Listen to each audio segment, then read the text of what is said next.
Shalom, everyone. We have a tradition actually written in Pirkei Avot, the Ethics of the Fathers, that God created the world through 10 expressions of speech. And every morning in our morning prayers, we say, Baruch she'amar v'haya olam. Blessed is the one who spoke and the world came into being. In other words, divine speech creates. Human speech also creates. It has the power of creating either positive energy or negative energy, to create relationships or destroy relationships through our speech. These 10 expressions, the first one is on the first day of creation, and it's light. V'yomer Elokim yihi or, vayihi or. And God said, let there be light, and there was light. That's the first explicit creation that comes through speech. We're told that actually the idea of V'yomer Elokim, and God spoke, happens 9 times. And the 10th one, we're told, is actually the first verse of the Torah. Bereshit bara Elokim et hashmayim ve'et haaretz. In the beginning, God created the heavens and the earth. And we're told that this is like a hidden expression. The word light appears in the first day of creation 5 times. Different commentaries speak about this. One idea is that these 5 mentions of light allude to the 5 books of the Torah. Another commentary says it alludes to the 5 levels of soul.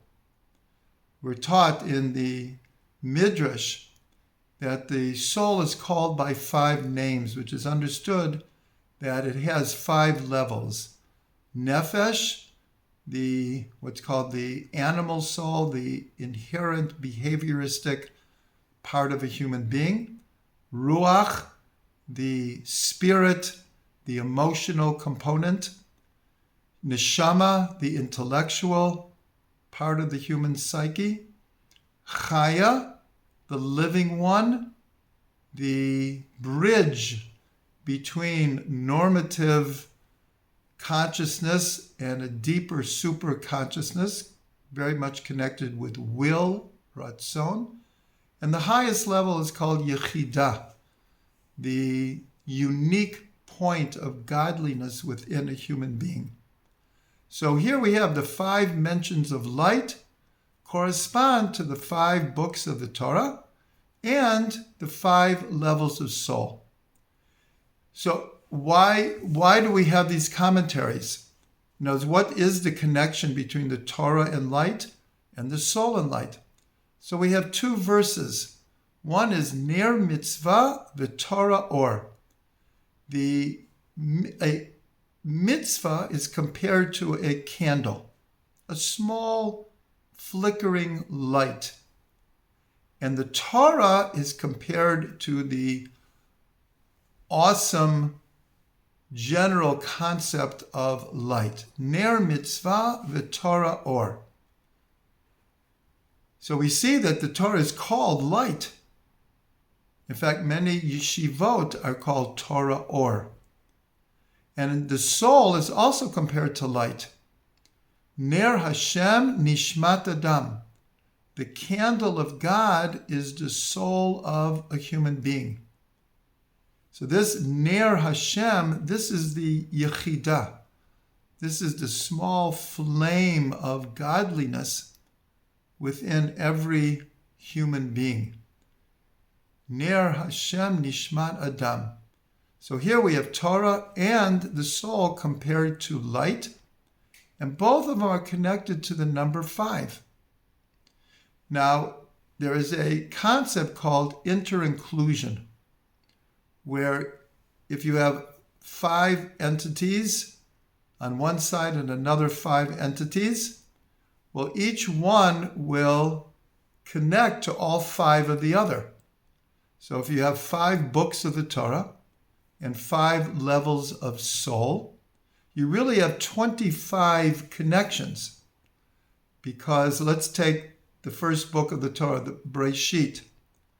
So that you have the Nefesh connecting to Bereshit, you have the Ruach, you have the Neshama, you have the Chai, and the Yechida. And the same with the other 5 books. So you really have 5 times 5 levels. So what's a beautiful numerical gem here is the 25th word of the Torah is light, is or. So this confirms on a very, very deep level the connection of the soul to the Torah. The Torah is light, Torah or, and the soul is light. Nishmat Adam is light. The Ner Hashem Nishmat Adam. So may we take each level of soul and connect it to each of the books of the Torah and create this first light of creation, which is, we call it the Ora Ganuz, the light that was hidden, because this light was not a physical light, it was a spiritual, mystical light. And Rashi tells us that God saw this light, but he saw that he didn't want evil people to have access to it, so he hid it away. The Ora Ganuz. So the question is where is it hidden? And we're told that 2 of the places is in the Torah. That's why the Torah is called Torah or. And the soul, Ner Hashem Nishmat Adam. The candle of God is the soul of man. So here we see the essential connection between Torah and light and the soul and light. And obviously, the intrinsic, essential connection between the soul and the Torah. And the more we invest ourselves and learn the Torah and fulfill the Torah, the more the light will shine within us and out to the entire world.